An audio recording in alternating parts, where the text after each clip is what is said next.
Mansa Musa was an emperor of the Mali Empire during the 14th century. He became emperor in 1312. He was the first African ruler to be widely known throughout Europe and the Middle East, and is regarded as the richest person to have ever lived, his wealth greatly surpassing anyone today. Mansa Musa was the great-nephew of Sundiata Keita, who was founder of the empire. He is famous for his Hajj, 1324-5. His caravan was said to consist of 60,000 people carrying supplies and bags, 500 slaves each carrying a gold staff, and 80 to 100 camels each carrying 300 pounds of gold dust. On his journey, he is said to have given out millions of dollars worth of gold. He gave out so much gold in Cairo that the value stayed relatively low for many years. Mansa Musa stopped at multiple locations during his journey. These places include Timbuktu, Gao, and Mecca. In Timbuktu, Mansa Musa made it a center of trade, culture, and Islam, which also helped increase the spread of Islam throughout Western Africa. Mansa Musa helped to spread Islam. He was a devoted Muslim, and built many schools based on the teachings of the Quran.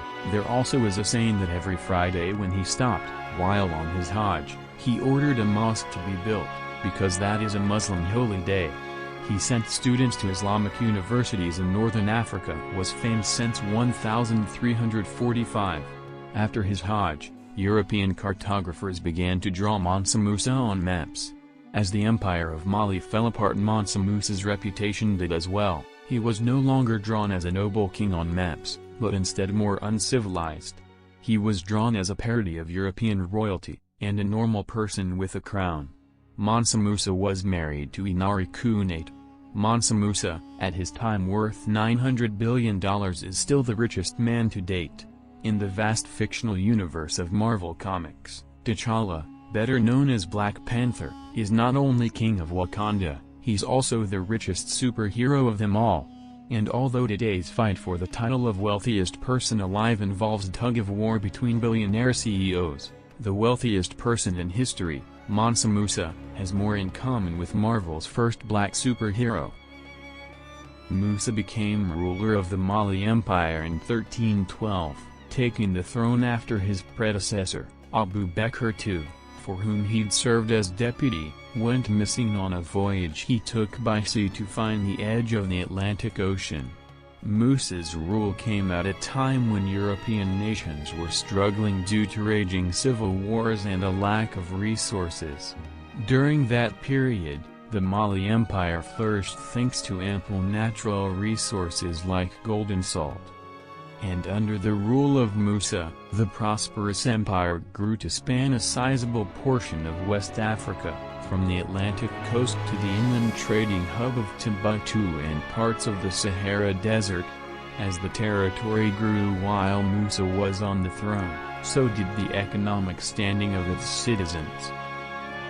It wasn't until 1324 that the world outside of Mali's border would get a glimpse of the king's expansive wealth. A devout Muslim in a majority Muslim community, Musa set off on a journey to Mecca for his Hajj pilgrimage. But the king didn't travel by himself. The voyage, which would span an estimated 4,000 miles, was traveled by Musa and a caravan that included tens of thousands of soldiers, slaves and heralds, draped in Persian silk and carrying golden staffs.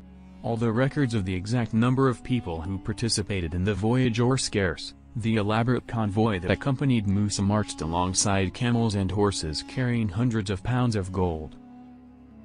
Arriving in Cairo, Musa's character was put on full display during his reluctant encounter with Cairo's ruler, al-Malik al-Nasir.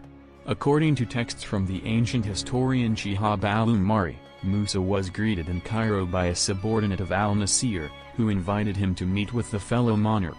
Musa declined the proposition, claiming that he was only passing through on his pilgrimage to Mecca. The reason why soon became clear to onlookers. I realized that the audience was repugnant to him, because he would be obliged to kiss the ground and the Sultan's hand, said a man named Emir Abu, as chronicled in the documents. I continued to cajole him, and he continued to make excuses, but the Sultan's protocol demanded that I should bring him into the royal presence, so I kept on at him till he agreed. The meeting grew contentious when Musa refused to kiss the feet of the Sultan, and only turned calm after Musa elected to properly greet al-Nasir. Following the conversation between the two men, al-Nasir offered lodging to Musa and everyone accompanying him, and Musa, in turn, left a piece of his incomprehensible wealth in Egypt. From the markets of Cairo to royal offices to the impoverished people that crossed his path in Egypt, Musa's generosity and purchase of foreign goods left the streets littered with gold, a resource that was greatly appreciated and in short supply. The people were thrilled, at least at first. Though well-intentioned, Musa's gifts of gold actually depreciated the value of the metal in Egypt, and the economy took a major hit. It took 12 years for the community to recover. But the king's trip wasn't all about giving. On his voyage, he acquired the territory of Gao within the Songhai kingdom, extending his territory to the southern edge of the Sahara Desert along the Niger River. He would go on to have an empire that spanned several territories, including current-day Senegal, Gambia, Guinea, Niger, Nigeria, Chad, and Mauritania, in addition to Mali. However, Gao would be of special importance to the king. This territory, in today's Mali, is where Musa would build one of several mosques after completing his Hajj.